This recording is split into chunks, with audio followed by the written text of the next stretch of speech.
is Dustin, and I'm back uh, uh, doing a video for a collab with the Reformed Professor, or John. And would you like to explain why you're doing YouTube and um, who you are? Yeah, absolutely. Yeah, so thanks for having me. I am actually a professor. I teach Spanish at a public university.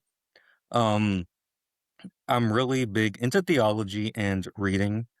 Um, and for me, I started doing YouTube because I went down the what my friends call the church history rabbit hole, and I learned a lot that I didn't know before, and I got inspired to do YouTube and Instagram to kind of spread classical Protestantism and Reformed theology online, because a lot of young people, they think that the only places to get tradition, liturgy, sacraments is in the Catholic or Orthodox Church, and they often don't know about classical Protestantism, what Lutheranism, Reformed, Anglicanism has to offer.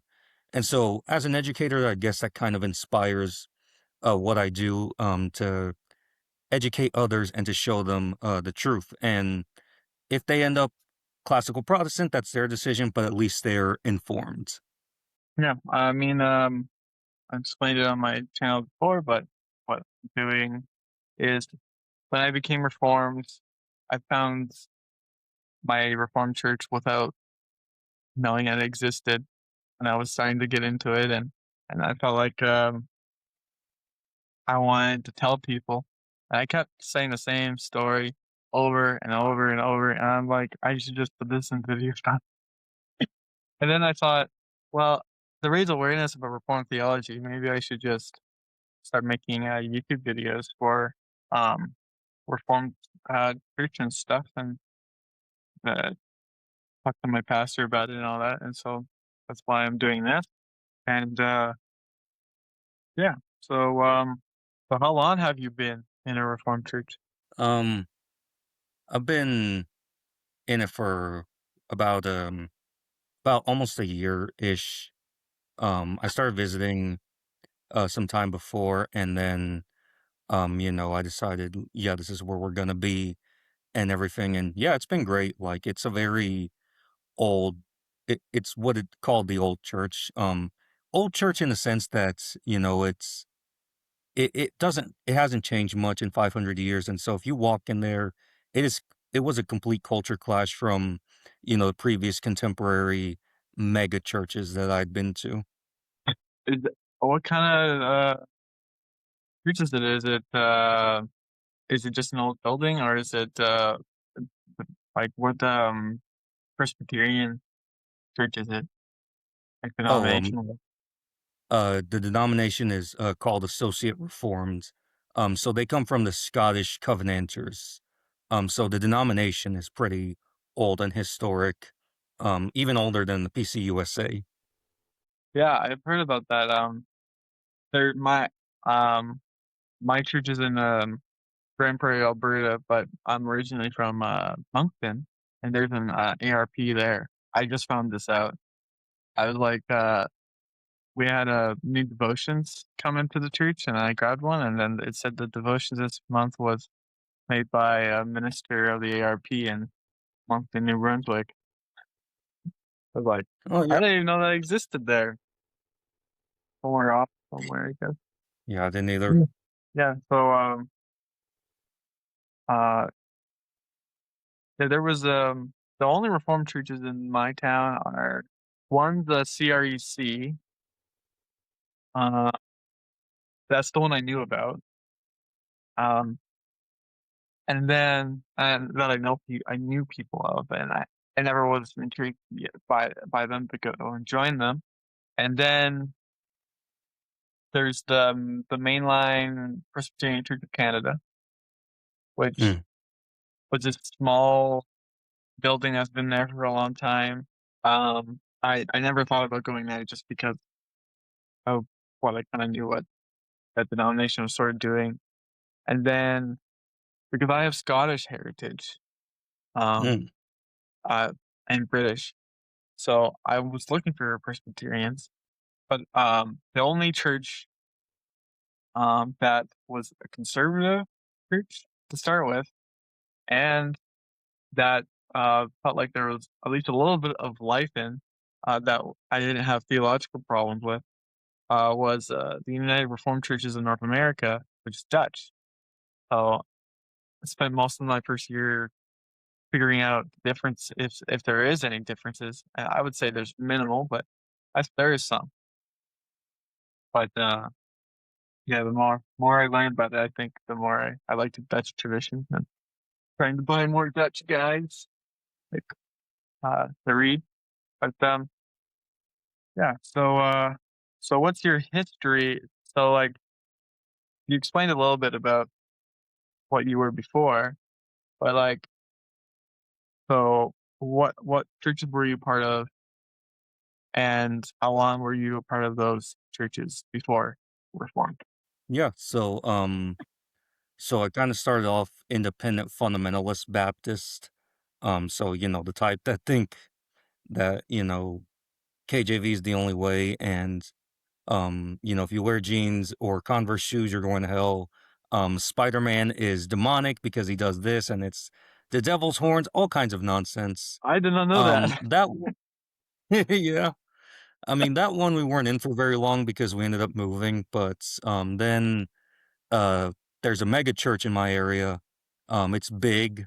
I think bigger than Vatican City, and we went there for I went there for about 15-ish years. My family still goes there, and then I went to this other church for a couple years because I was just having some problems at the mega church. The mega church isn't fundamentalist. Uh it's Southern Baptist evangelical type. And so the other one that I went to, I just kind of went because I had not really studied church history back then. So I would just go off of vibes and good preaching and what feels good. But Yeah. yeah, I was there for a couple of years, but kind of during that time is when I started to really get into church history and theology. And, I started getting convicted over certain things that, I'd been taught. And so then I decided, let's check out I started getting more reformed, and I decided, okay, let's find a reformed church. And, providentially, God made it happen. I happened to meet a couple friends who were um the pastor's kids. They're around college age. And one of them, she said, you can come to our church anytime. And there's this app next door, and I made a post on there. It's for like neighbors and stuff. I made a post on there asking for recommendations for Presbyterian churches, and um, somebody commented on there and said he might have some options, and he also messaged me, and then he put his name there, and I noted the last name because their last name is not very common, at least here, and I realized, hey, are you their dad? And he was like, yeah, that's me, and I was like, okay, fine, let's check out your church. Yeah, so I look back on that as an act of God's providence and how He brought things together. Well, for me, I think so. I grew up Wesleyan, uh, in the East Coast, Canada. Then we went to a Pentecostal church for a while, and I think that was the Canadian version of Assemblies of God. Um, we didn't go there too long. Then we went back to the Wesleyan church, and then we moved back. We moved out west, and then we started going to a charismatic church, which was probably above and beyond to what my experience in the Pentecostal church was. So lots of crazy stuff. I have lots of things to say about it because I was a full believer in it for many, many, many years. Um, like I think I went there 8 years from moving to Alberta, and then eventually I left for when I went to Bible college. But then I um I went to a church that's it was a evangelical Mennonite, but the pastor was had Calvinist leanings. Um, so I went there for 3 years, and then I went back to Victory Church, charismatic church I went to, and I brought my wife with me this time, and she was Mennonite, and yeah, so I went there, and then while I was finishing my bachelor degree in in religious education, pastoral ministry, I started seeing. I'm guessing you're familiar with Josiah Trenham? Yeah, Father Josiah Trenham. I started seeing his interviews with oh, Gospel Simplicity. I can't remember his first Mm. name, but that's the YouTube channel. And he was interviewing Orthodox guys. And I was like, huh, I should look into that. And then started to make me like, oh, I thought sola scriptura was I just take my Bible and I figure it out. And that's what like at this point I wanted to when I was done, I was considering doing house church. I was considering like planting my own church. And thing is, um, but when I was learning this, I was like, oh, well, maybe I'm wrong about everything I think. Mhm. And then I had ecclesial anxiety and all that stuff. Oh man. Yeah. So, and maybe I can explain a little more in some of our other discussions about what we're going to talk about. But in long and short of it, I went from looking deeply in orthodoxy to, to figuring out that orthodoxy was not the only church that had a prayer book. Mhm. That's how I got into this. Oh, nice. 1662 book of common prayer. So then because of that, I looked into Anglicanism. I was like, oh, maybe the same stuff I'm looking for is in other churches. Um, and especially Protestant churches that believe in um, not like oh, I don't want to just say something off the cuff. It sounds and that wouldn't be correct. Um, that I wouldn't have to abandon like my deep-seated Protestant beliefs, I would say, about salvation. Yeah. And I looked into Anglicanism, and I went to an Anglican church, really enjoyed it, but I don't know about how the Episcopal Church is in America, but I know that the Canadian one is worse, Mhm. depending on where you are in Canada, but it's pretty liberal. And the church I went to was in a small town, and I liked it, but um, and I felt like it was too big of a tent. Then I looked into Lutheranism. I really liked a lot of things about Lutheranism, but just then there were some theological points that I just felt like I didn't feel like I could agree with them. Mhm. And then I visited a Reformed church down the road, the Dutch Reformed Church. I went there, small, like 30 people, maybe less. And I started attending, and the pastor there, um, he met with me for coffee and answered like 100 questions about because like I was really like by this point I was like I was learning about Reformed theology, and I felt like, well, I feel like I want to be Reformed, but I don't know what to do with the spiritual gifts because I was heavily Pentecostal for so long. And I still felt like when I left the charismatic church for a time, I still was charismatic. I wanted better preaching. So, and when we were having this conversation, this book was in my backpack. It's Pat Clark. Oh, And yeah. I bought it recently. oh yeah, he told me. So my pastor, he was a Baptist, and he's from Belfast. Mm. Uh, well, his wife's Irish and he's British, but he pastored a Baptist church in Belfast, and then he listened to Scott Clark, uh, and he said it changed a lot of things. And then he read the book, and he said like, "Oh, be careful now, it's a dangerous book." Uh, I agree because it changed how I think about a lot of things. Uh, Listening to this podcast really changed a lot for me. But he answered a bunch of my pastor answered a bunch of questions. He met with me for coffee as much as I needed, and eventually I became a member. And we've been there for 2 years. I'm trying to keep track, but I think it's 2 years.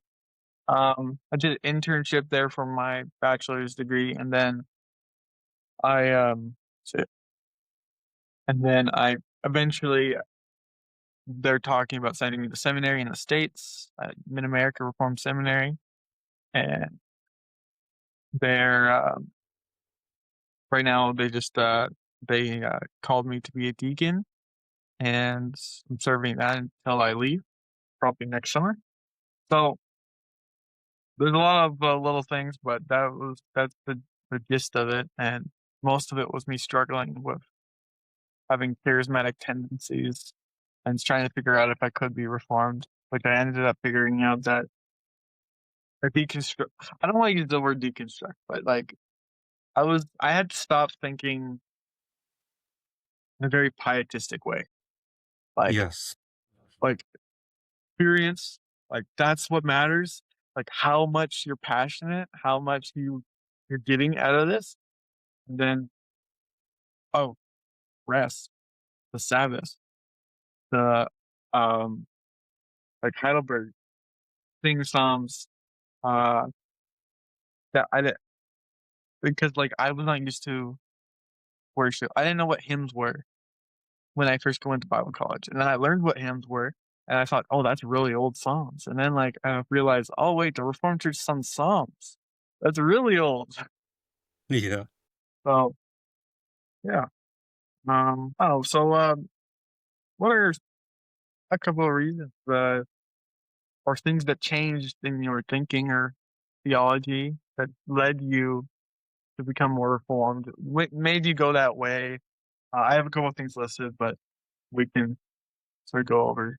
Like, Yeah, for sure. So, I mean, there's a variety of things that kind of changed over time. Um, I would say the first crack in the armor was kind of learning about the Nestorian heresy. I watched Redeem really? Zoomer's video on Yeah, the weird. history of the entire church, and when he was talking about Nestorius, I was like, okay, this sounds just like what I would hear in Sunday school. And so that got me thinking because I mean, a Christological issue that's pretty big. And I learned more about not just reform, but what the church has historically believed. And so I looked at communion and I realized, okay, communion, Paul gives so many warnings about not taking in an unworthy manner because some of the people had gotten sick and died. I mean, if it's just a symbol, why does it do that? I mean, a symbol, I mean, sure, if you desecrate a symbol, you might feel some shame, you might get punished, but you're not, it can't kill you or make you sick. Yeah, I And agree.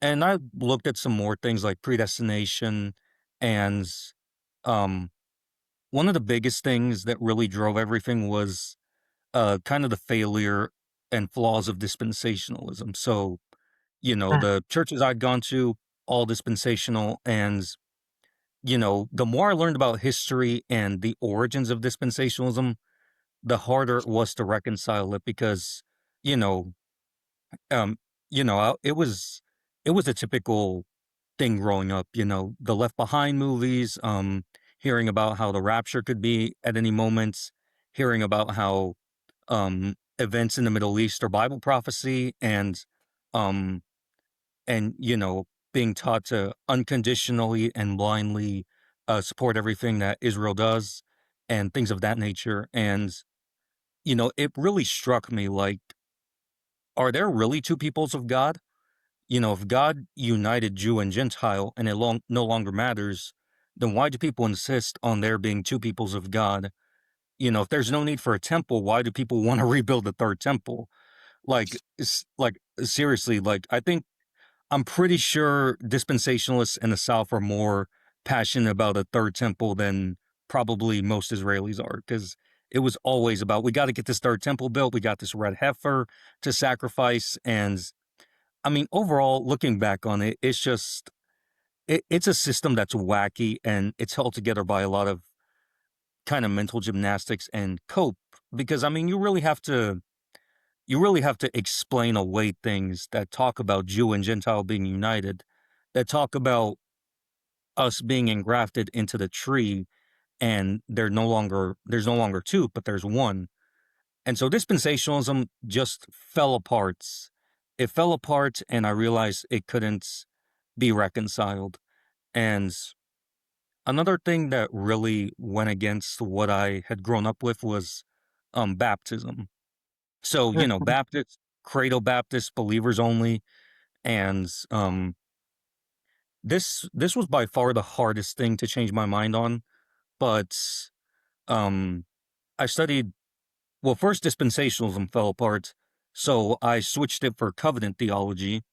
And the more I studied it, the more I understood why, there's this continuity between Old and New Testaments. Why, if the church is the new Israel, then it fits that baptism is the new circumcision. And there's not a place in the Bible where it says the children are now outside of the covenant. They no longer are to receive the sign and seal of the covenants.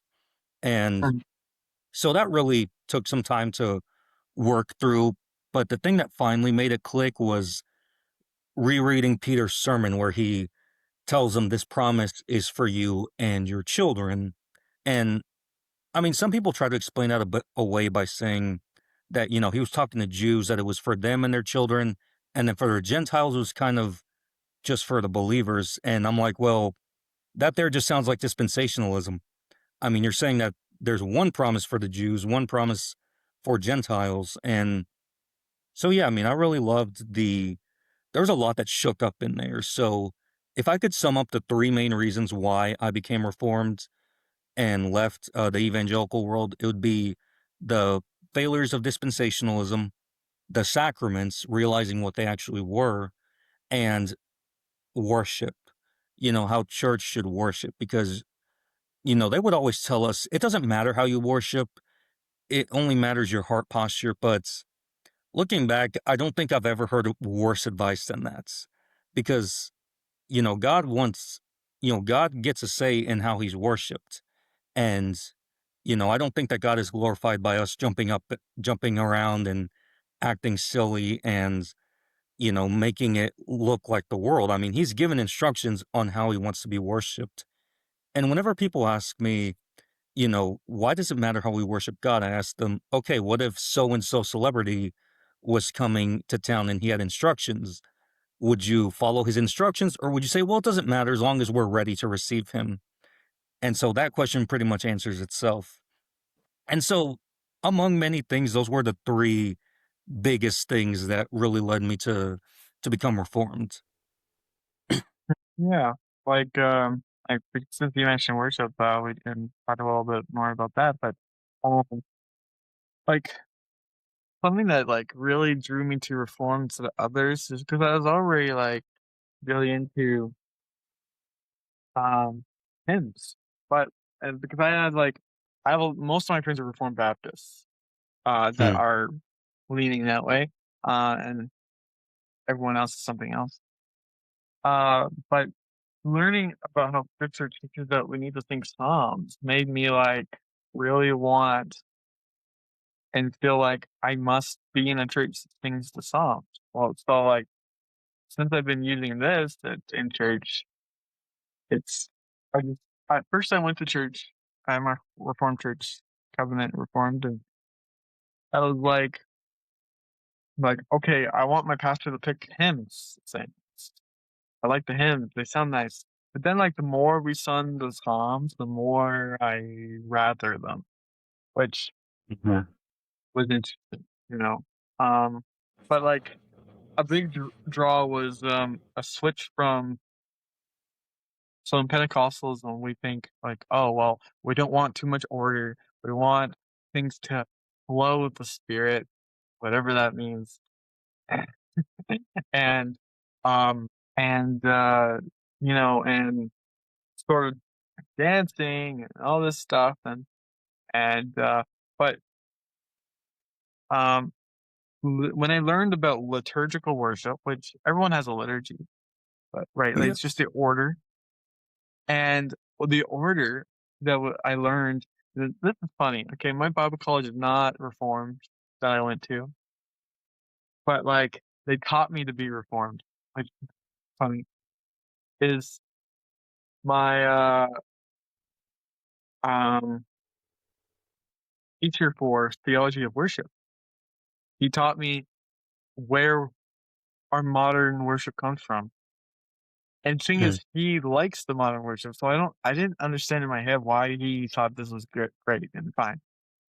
But he was like, okay, so this three-part song, and then and then at the end, it's like a really somber, like it's preparing for the altar call or the anxious mm. bench or whatever it is. And all this is coming from Vinny, right? Yes.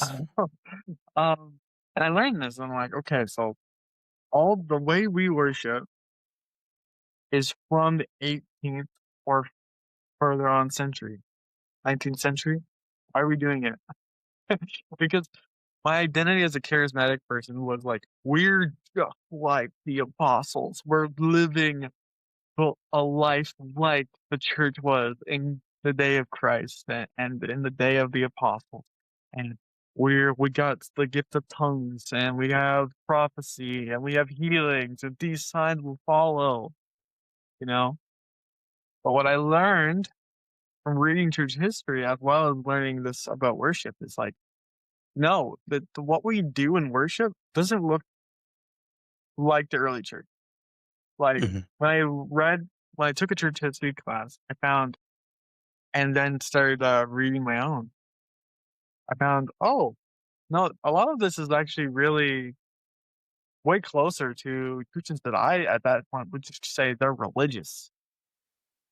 Yeah. But like, oh, these churches like, oh, having like confession of sin, having consciousness of pardon, having written prayers of some sort, the pastor lifting his hands toward the congregation, um, psalm singing, whatever else it is, benedictions.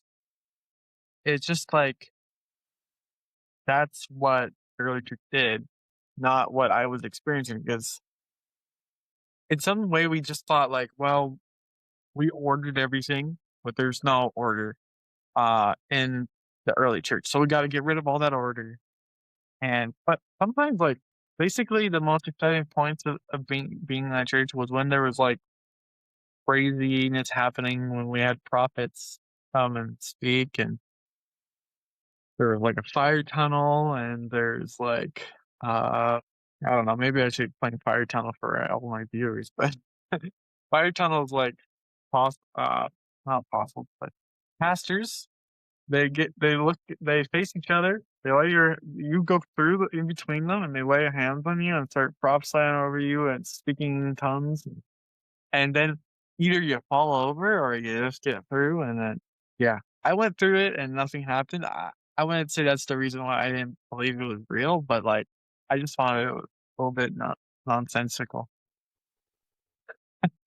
Um, but, like, yeah, stuff like that. So, yeah, infant baptism as well.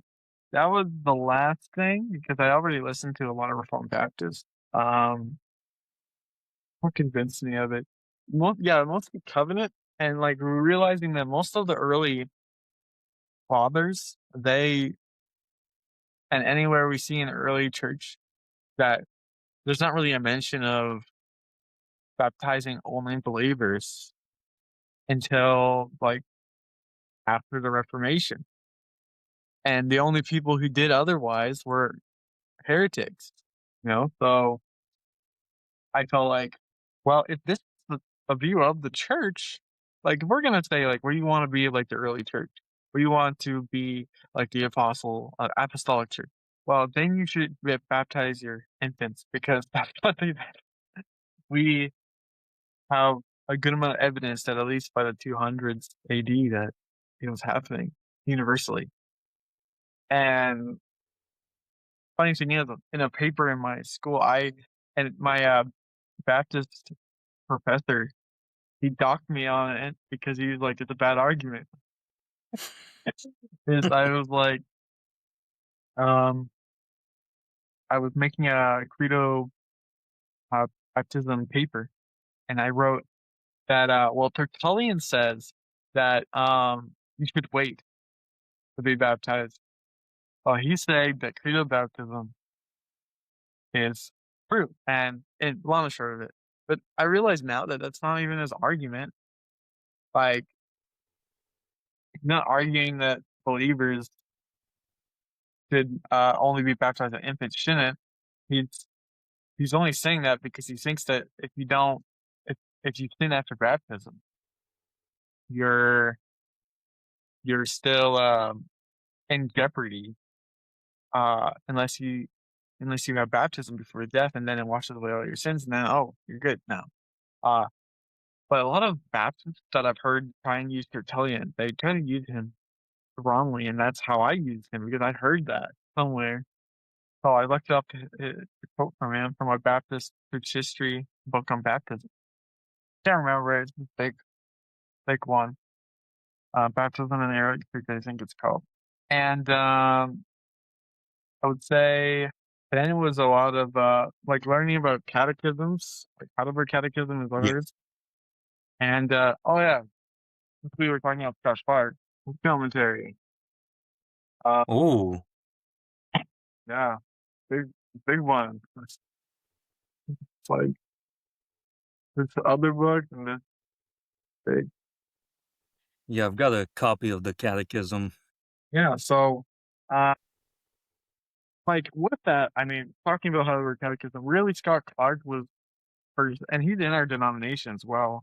So he's been one of our ministers. He's he was an, but he's a teacher of theology, and then he's a was a pastor for a while. I don't know exactly what he's going to be doing with churches now, but now that he's retired. But he is a big influence, and he stopped me from thinking that well, I can't be reformed because I was charismatic because he did a series called the Feathers and All, and it really showed me, oh wait, this is not a biblical view. This is not from the church history, and this is not like he went a lot through like how the Corinthians are looking for what's the term? A theology of glory. So that like and Paul is telling them, no, this is not like just because um just because these things are like they're gifts, like but you guys are saying like, oh, like all people have to do this or something like that. And that's exactly what the Pentecostals are arguing. So a lot of it just was me unlearning those things. And Paul Washer really affected me because introduced me to a lot of reformed books because of his I watched his library tour with a friend of mine and he talked about how catechisms he was angry when he figured out that catechisms existed, the reformed catechism. And I agree because like I didn't have anything to tell me like, oh, this is how easy questions that I probably struggled with for like 5 years or more. And then like when I discovered the Heidelberg Catechism, I'm like, wow, these things that are that are easy answers. I have a place to go that helps me with that and helps me know what I ought to believe.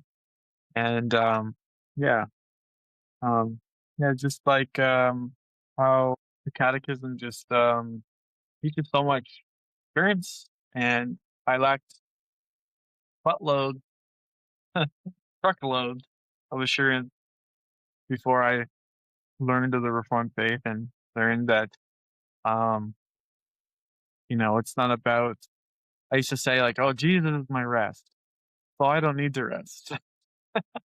That's why I heard the Sabbath. Yeah. Yeah, and I mean, for me, like catechism, whenever I would hear that word, I would just think it's Yes, spooky exactly. Catholic doctrine. Like a lot of things that are historical, it were made to sound like they were just too Catholic. Mhm. And so Apostles' Creed, which my church recites every week, that's too Catholic. Too So Catholic. yeah, Yeah, same here. I mean, a lot of times when I tell people certain things I believe, are you Catholic? No. Well, okay, yes, I'm Reformed Catholic, not Roman Catholic. I try to mention that to people, but my parents just not my mom, but my dad and my brother just like, "You're Catholic." Like, it's just say I'm Catholic. It's like, I told them, like, "Well, we're the Catholic Church, but we're like we reformed everything that they were teaching." Like, I define myself as a Reformed Catholic. I don't know how you feel about this, but I don't I don't necessarily try and define myself as evangelical just because of all the baggage that comes with it. Yeah, so, like, I don't believe in altar calls. I don't believe in, I'm s I'm not Presbyterian, but I would agree with the old light. Um, I mean, the Dutch have their own thing, like, we had the we had pietism, but, I think, that's mostly dealt with in certain, Dutch churches where they like, I think Chad Van Dixhoorn, he said he was in the free church, free reformed church, I think, and they wouldn't have let him profess faith unless he had a conversion experience, Mhm. which is, like, not our tradition. Like, we have experiential preaching. We have profession of faith and but we don't it's not expected that you have this Damascus experience, you know? Yeah, and I mean, that's one thing Um, that always sorry. no, go ahead. Oh, I was just gonna say that's one thing that always gave me anxiety was, you know, in my context, you weren't considered a Christian until you had that conversion experience. And I mean, I get what they were trying to go for, like not just rely on somebody else's faith to save you, but it got pushed to an extreme degree to where, did you ever pray to receive Christ? Did you ever walk down the aisle? And so, I've had at least 3 or 4 sinners' prayers prayed in my life just to Oh, nail, yeah. yeah, I got saved on this day. But now I look Yeah, I back was and in I'm the like, altar dude, all the time. I mean, I've probably had faith for as long as I can remember. It's not as important when I started believing as it is, do I believe now? Yeah, exactly. Um, I was in the altar all the time in my church, and, like, when it comes to, like, receiving the Holy Spirit, as they would say, baptism in the Holy Spirit, I was in the altar, and I had so many people pray for me, and I believed I would say I believed I spoke in tongues, but I always Hmm. doubted, and but thing is in the charismatic church, I'm not supposed some people might argue against this, they're charismatic, but, like, I felt like I needed to believe that I can or I am. So questioning if anything I'm doing is right felt like I'm questioning my faith. So I had to just like just you know lock in and don't think about it. Um, Yeah. but like I was a full believer in my charismatic faith, and I held on to it for a long time. It took a lot for me to really question everything. Um, and this is what I saw sometimes in my previous churches, like, people would, like, either hold off baptism because they didn't think they were ready, or they felt like they held off baptism because they wanna become more perfect, they wanna become less sinful, which is a misunderstanding of what baptism is, it's a misunderstanding of what it does. So they think, like, "Oh, the baptism saying I'm fully committed," but I don't know. how committed can we be without sin? You know? Yeah. Like, are we just not gonna sin and we're like, "Oh, I'm fully committed now that I don't sin." But if people never get that, they think, "Well, maybe I should just wait till I'm close to death to get baptized, because then I'll be close to just being, without sin," or something like that. I just noticed so much lack of assurance that people use baptism as their assurance, but they need to be near perfect to have it. Where baptism, uh, like, supposed to represent forgiveness of sins, and it's supposed to be our assurance that we are washed, not that we're not living up to our profession. Yeah. And I mean, there would be a lot of rebaptisms in my context. Like, obviously, they would rebaptize anybody who was baptized as an infant because those weren't valid baptisms. But, I would even see people who fell into sin for a time and then they got out of it. They came back to God. And so they got rebaptized. And Mhm. I mean, I almost did that once because one of my sinner's prayers was at 9 years old. And then from about 10 to 14, I fell into sin. I'd walk in sin, try to fit in with the middle schoolers, so I would sin. And then 2015, I got back on track, and I considered getting rebaptized for the longest time, but thankfully, but I ended up never doing it because I mean it was a lot of get your baptism on the right side of your salvation. But now that I understand baptism and what it is, I'm like, I don't think that this is a proper practice. I don't think that this is good, and I'm glad that I only got baptized once. And that baptism isn't effective because of anything I did. It's because it's God's sign and seal of his covenant of saying, you are mine. Um, so were you ever attracted by different versions of Protestantism before you became Reformed? And why didn't you pick those? Yeah. So I came to a place in my journey where I knew I wanted something a bit more high church, something that was, not Yeah. contemporary evangelicalism, that took the sacraments seriously, that worshiped God the way that he desired, that, didn't constantly lecture us on how we owe support to a country in the Middle East. And I weighed my options, and Anglican I kind of eliminated pretty quick because I was like, this is too broad of a spectrum. And so it came down to three: Methodism, Presbyterian, and Lutheran. And Methodist, I'd heard that they believed in the whole entire sanctification, so I was not really on board with that, and I was embracing predestination. And so I realized, well, I should probably join one of these other two. And Lutheranism, I did consider for the longest time. Yeah. Lutheranism, I thought it was great, and well, I still think it's great, but um, I really love their emphasis on assurance of salvation, looking to the sacraments, especially because, I'd always been anxious about my assurance, like, oh, you don't read your Bible enough, you don't pray enough, you don't evangelize enough, you may not be saved. And that just gave me panic and anxiety. And so for me, Lutheranism really seemed attractive. Mhm. And, I also just thought that Presbyterian, nah, bro, those are just the frozen chosen. But But like you said, with Lutheranism, there were some points of doctrine that I kind of had trouble reconciling.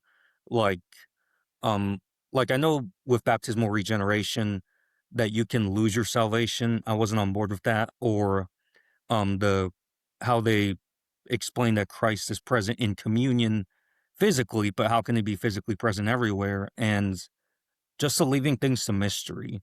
I'm more of an intellectual person. I like to be able to explain things, to give defenses for what I believe. Especially because, in grad school was just a bunch of propaganda about how the church is responsible for everything and there's no intellectualism in it.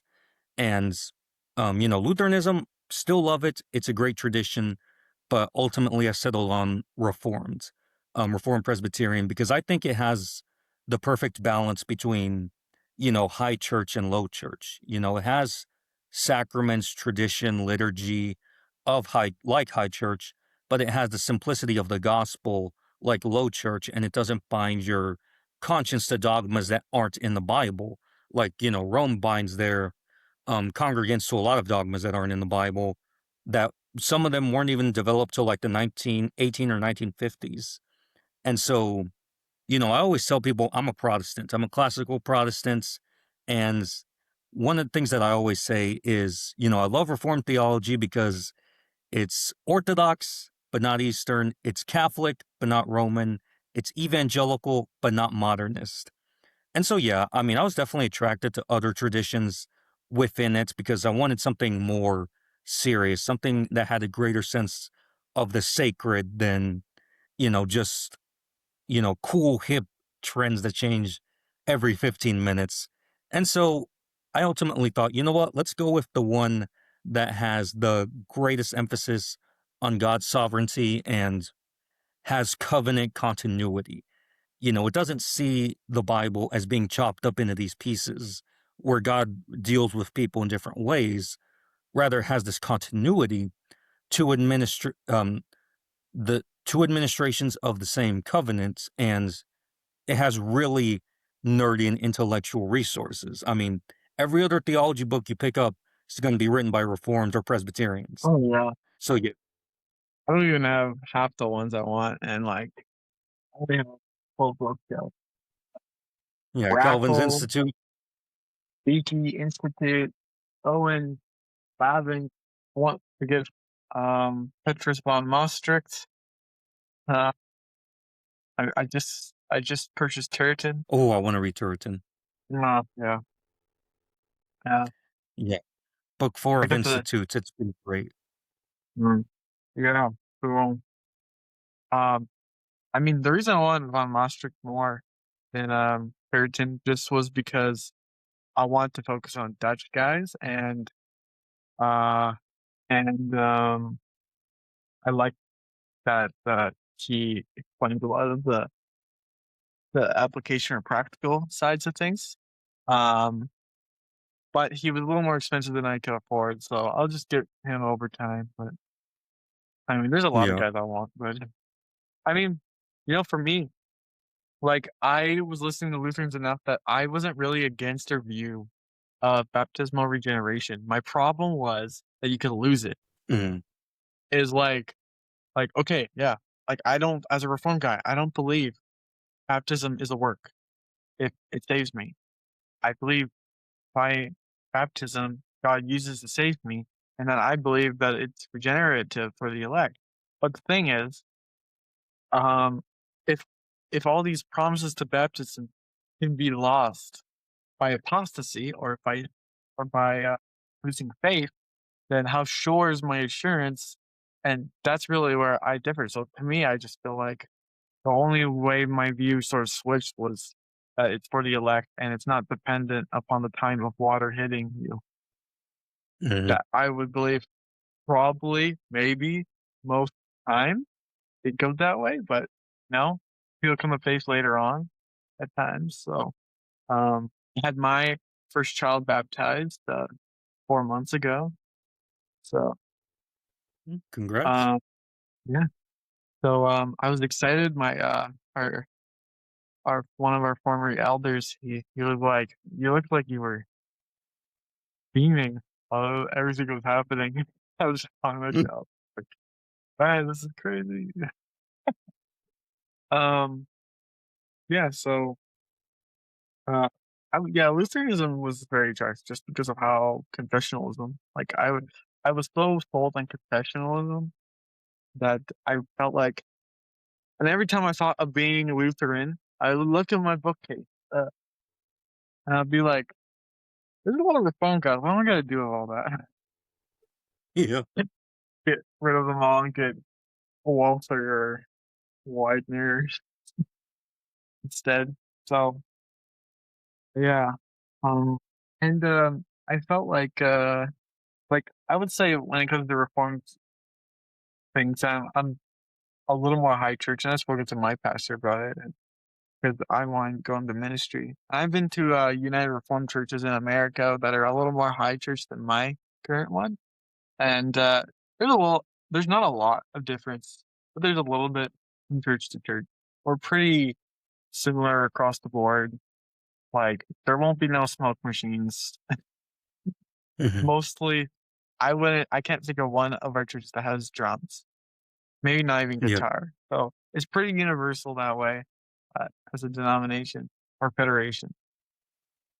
Um, but some of our churches, they'll be a little more liturgical, so or be more read prayers, like, a corporate confession of sin, uh, Yep. which I prefer as more high church, and, will, even, as sort of Calvin or some of these other earlier liturgies will pronounce, appearance of pardon or absolution, where but they won't say it, as the term goes, persona Christi, that in the place of Christ, they'll say, "Right, if you believe this gospel and you truly repent, that and, that I declare to you that Christ, absolves or forgives all your sins." And then I think Calvin said after that, "But those who do not, the wrath of God remains on you," and all this stuff. So I I think I definitely prefer that than what I've experienced in some churches where there'll be just a prayer confession, which is I think is good too. It's better than what I experienced beforehand. But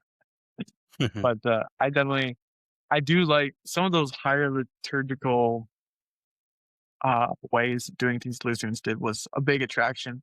But Scott Clark, I felt like he showed me that that's also in the Reformed tradition. Like he really showed me that Reformed is also Catholic. It's not just the Lutherans and Anglicans that get to be a part of that. They get to call themselves a Catholic tradition. But yeah. So um yeah, I mean like how difficult was it for you to leave your previous traditions? Like when you became reformed, like was it Mhm. difficult? Was it like was there pushback? Yeah, certainly. I mean, for me, I would say the pushback was a lot harder, than just leaving, because, I mean, the leaving, like, yes, you're leaving behind something that you grew up with all of your life, but, I'd been so convinced of Reformed theology and so disillusioned with modern contemporary, worship styles that was just, "Yeah, let's go." But, yeah, I mean, there was some pushback, there were some friends who disagreed, but they still supported, but, yeah, there was some pushback from people asking why. One of my good friends that I'd been friends with for many years, he didn't take it well that I had become reformed, and so, he and I went back and forth asking questions, but over time, it just kind of grew a bit more tense, and eventually, I was unfollowed on Instagram. Um, yeah, there was definitely some pushback, and even from my, even from some relatives, they've wondered, like, have you veered off course? Have you, like, what's wrong with you? Like my grandmother, my maternal grandmother on my mother's side, she came to visit, and my cousin, who's Catholic, came to visit as well, and the two of them would talk because my grandmother was, the fundamentalist Baptist, but is now kind of Pentecostal leaning. And the thing is, and also very dispensationalist. And the funny thing is, like, as much as mine and my cousin's theology might disagree, I found that I was agreeing more with her than I was with the dispensational, grandmother and everything. So, I mean, there's definitely some pushback that goes into it.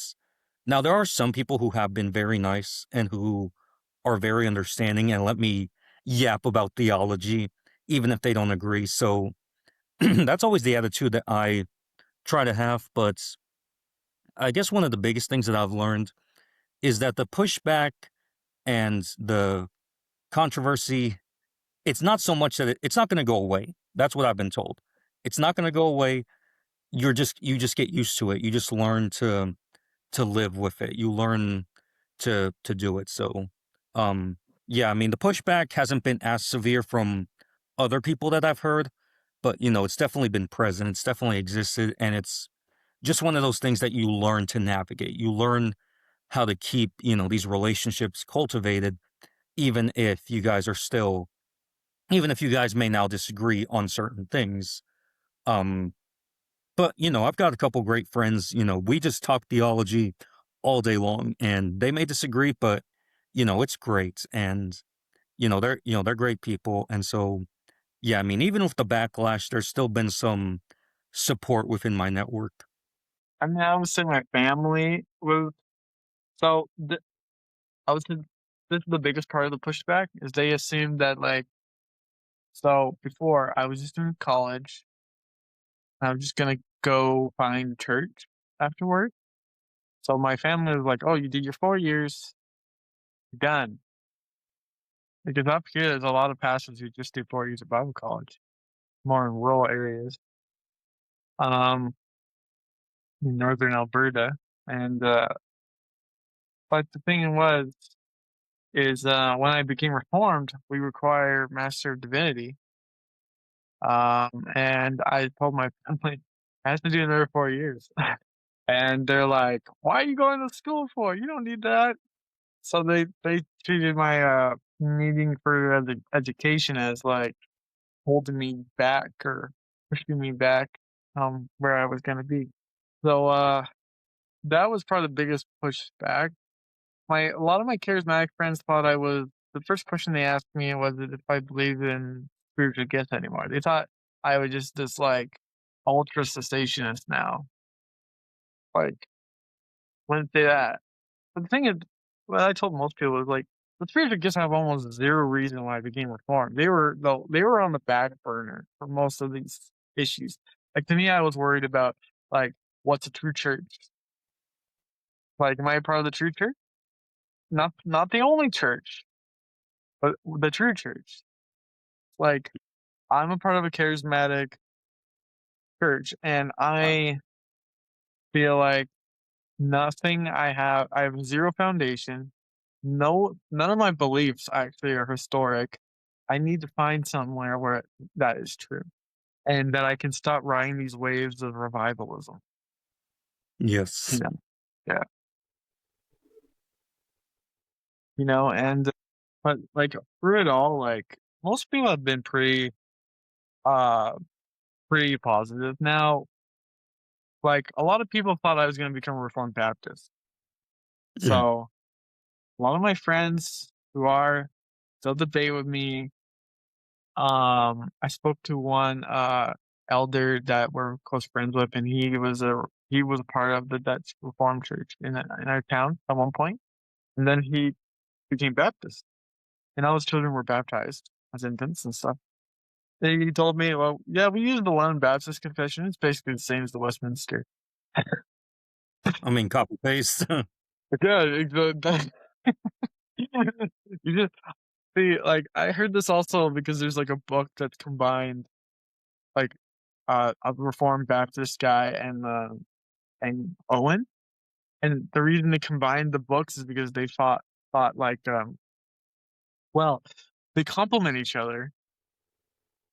So like but really it was just like a Baptist saying, you know what, I think his theology, I'm gonna take that, like rip that out. And it's like it benefits my view, so I'm gonna say Owen agrees or helps my view. So instead of saying, oh well, that's not connected to, covenant reformed covenant theology when it comes to baptism of infants and all this stuff. And I find that a lot of Baptists, what they're doing is really they're taking reformed theology and then like making it say that their view is more biblical and using that as evidence. And what it is a lot is just like Reformed Baptists saying that like, oh, these guys, they're really good, but let's just take out the baptism part, take out the infant part, let's take out the means of grace. Some Baptists, I would say, they like the means of grace, but let's take out the whole baptism having any kind of salvific attachment, and let's just make it about Like, what's making them all Baptist, it's like appropriating Reformed theology. Now, I wouldn't talk like that if I was talking to my other pastoral friend who's a Baptist. We do lots of videos together. Mhm, But yeah, this is the first time I've had to be on a YouTube video with another Reformed guy. So um yeah, so like they'll debate me.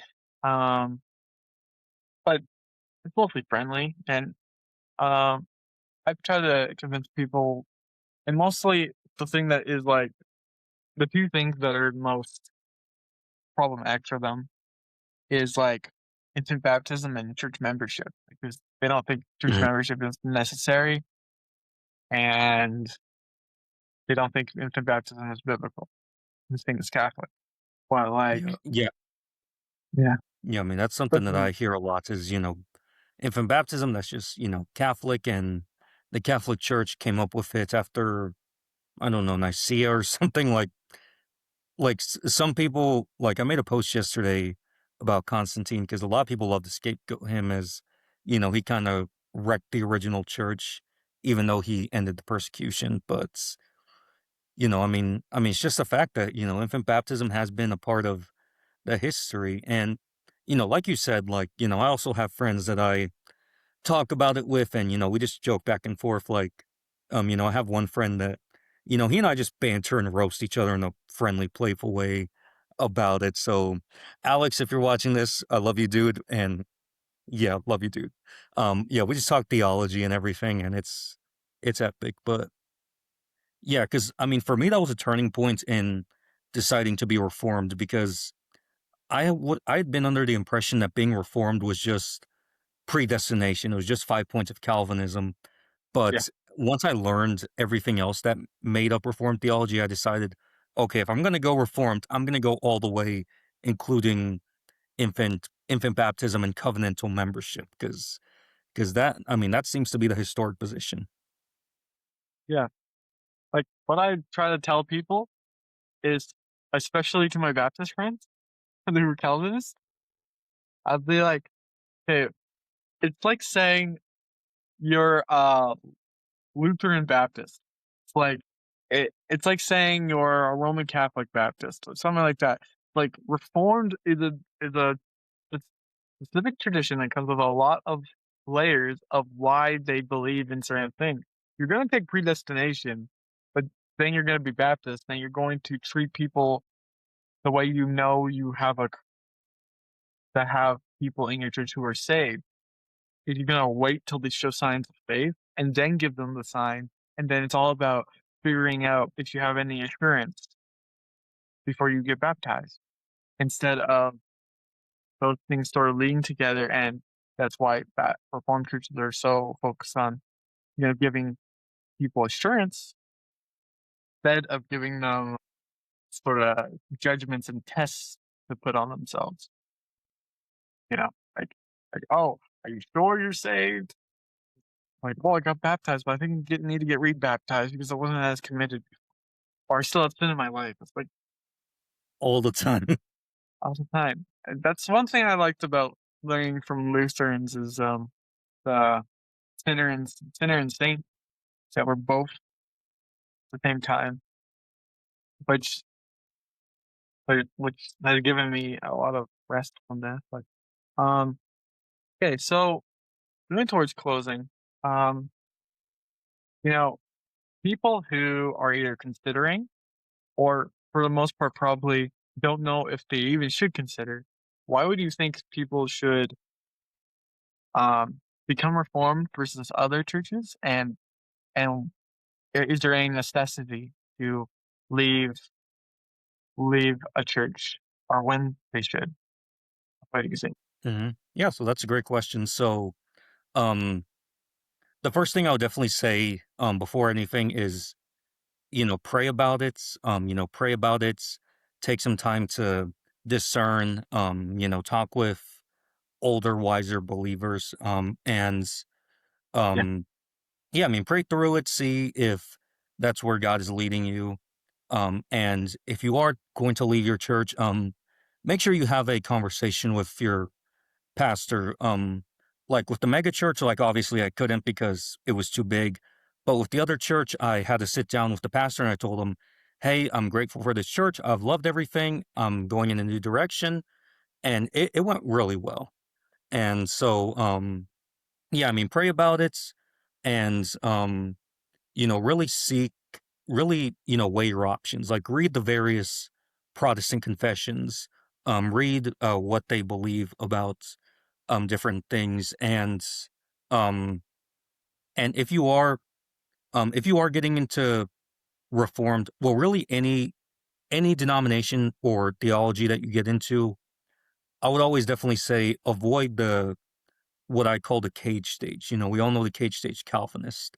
Like I know it's going to be tempting. You figured out this theology, you hold to these beliefs, but be patient, be charitable with the people in your life. Don't be one of those cage stage reform people that gives the tradition a bad name, that goes around insulting people, starting heated debates, and telling people that they're not saved because of it. That's a huge temptation to converts. And by the grace of God, I was able to avoid that by reminding myself that, I didn't come to this overnight. It took some time. It took time to accept every little thing. Yeah, But avoid that temptation. And if I was to make a case for being reformed, honestly, I would say because it's focused on God's sovereignty. It's focused on God's sovereignty, and that extends it to everything: salvation, providence, creation. It's also a big emphasis on covenant, part of the covenant community, being part of that, and the sacramentology is really good.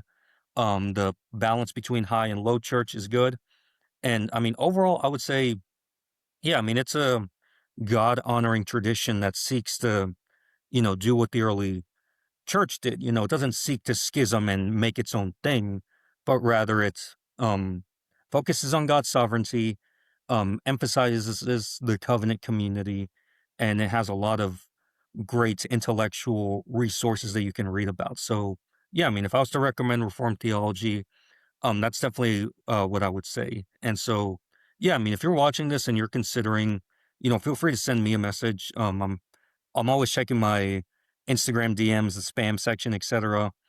But yeah, I mean, it's definitely something that you've got to pray through, discern, and take your time with it. You don't want to rush into it because if I'd rushed into it, I would have been Lutheran, and then I probably would have jumped over to Reformed. And ideally, you don't want to be jumping denominations all the time because there was a time that I almost black pilled on Reformed theology and just went to Lutheran.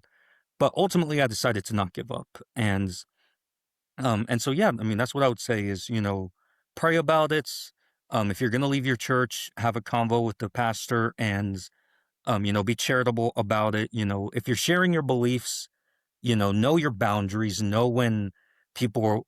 I mean, like let other people start the conversation. That's what happens a lot of times is people will start the conversation with me about what do you think about this or what's your view on this or what church have you been going to. Don't be that person that goes and shoves it in everybody's face because that's a great way to lose friends. And yeah, I mean, ultimately, enjoy the process, be present, take your time with discerning what you're going to be, whether that's Lutheran, Reformed, or Anglican, because these are all great traditions, all ones that I would recommend to anybody. yeah, I'd say like contact if you're in a place where you're in neither like you're not in Alberta, which or you're not in Memphis or anywhere else. I would say look up your local Reformed church. Now, if you want to look for specifically a conservative one, look up um, NAPAC or North American Presbyterian Church and Presbyterian Reformed Church Council. And if you have one of those churches in your town, just look up the pastor's email or whoever you can contact and ask if you can meet with the pastor. And any Reformed pastor could be willing to meet with you, I would say. We tend to have smaller churches. We don't really have mega churches, unless maybe some PCAs, but Not my tradition. We're small. We're like 150 churches, Yeah. and a big church of ours is like 500 or more. Yeah. So, like I think, like why you should consider being reformed is, I would say the first thing to be why are you Protestant? If you were watching this video and you're Protestant, are you Protestant because of conviction or because you grew up in a church that wasn't Catholic? And then something I had to ask myself the question. Like, if you're Protestant, I heard from Dr. Craig Carter that if you're gonna be Protestant, first you need to be Catholic. You don't understand why you should be Catholic, and you should realize where our church comes from. Where does Christianity come from? It was laid down by the apostles and by Christ. And that's the foundation. And that church history is messy. A lot of things we messed up, but that's why the Reformation happened, and that's why we continue to reform. And that's what historic Protestantism represents is that we are a church that is trying to preserve and maintain and hold up orthodox doctrine, biblical doctrine, and say we are reclaiming what was abused or what was destroyed or what was corrupted. And we are saying it still exists. A church that looks like the early church, takes from the early church and takes from scripture. And I'd say if you're considering it, yeah, talk to people, think about it. I would say most of pastors in our churches, they would say visiting one Sunday isn't really going to give you a good idea. You gotta kind of come and see what it's like because I it took me a while to really experience it. Like I had to get out of my head like, okay, getting up and getting down for different like for singing and for prayer and for whatever else. Like I had to get out of my head that like I should be standing for like half an hour, singing songs, and then getting down, and then hearing a sermon, and then getting up for one more song, and then leaving. I had to get my head into, no, this is what we call, or my pastor had told me, a conversation with God. God calls us to worship, and then we respond in worship or song, um, or prayer. So we do this all as a congregation and as a community in the covenant with God. So if you're looking into it, I like I think I'll be listing my email in the description. I made an email for this channel, so if you uh, want to ask me questions, I'll leave that there. And yeah, I'd say consider it. Don't just brush it off like it's like well, I don't need to. I'm fine with my Bible church. It's like we should be historically rooted. We should want to still be believing the same thing. We shouldn't want to be believing things that never was taught. Yeah. So, do you have anything else to add? Um, I mean, I think that about, sums it up well. I guess the last thing last thing I'll say is, if you are considering, you know, um, yeah, like he said, like if you are disillusioned with kind of the modern church scene with the rock concert and TED Talk, like, yeah, I mean, check out a local Reformed church, visit there, get to know the pastor, get to know the people, because that'll give you a greater sense of what you're looking for in that context. And so, you know, me and Dustin, we're here to support and help out anybody who's going through that phase of studying church history and theology, and maybe it's kind of overwhelming and you're not sure which direction to go because, we've been there, we've faced all the natural steps that go with it. You know, I dismantled a lot of things that I believed in and found a new tradition. So yeah, we're definitely here to help you guys out. You guys can always, follow me on Instagram, at the Reformed Prof, PROF. And yeah, I'm happy to answer any questions on there. Yeah. So I think that sums it up. But If you happen to be in Grand Prairie, Alberta, small town northern Alberta, come visit us at Covenant Reformed URC, United Reformed Church. Uh, and especially if we have churches in Canada and America, look us up and you can try our church out. And I hope any of this was helpful. And yeah, so I want to thank you, John, for coming on. Uh, yeah, I think it was great. Yeah, thank you for having me. Yeah, no problem. Okay, so please comment what you thought. If you hated what we said, uh, tell me what you think. If you don't and you have questions, please leave your questions in the comments and like. And if, as someone we both know, Redeemed Zoomer, if you liked it, press like, and if you didn't like it, then press like twice. So thank you for coming, and yeah, uh, see you guys next time. Bye. Yep, the bus.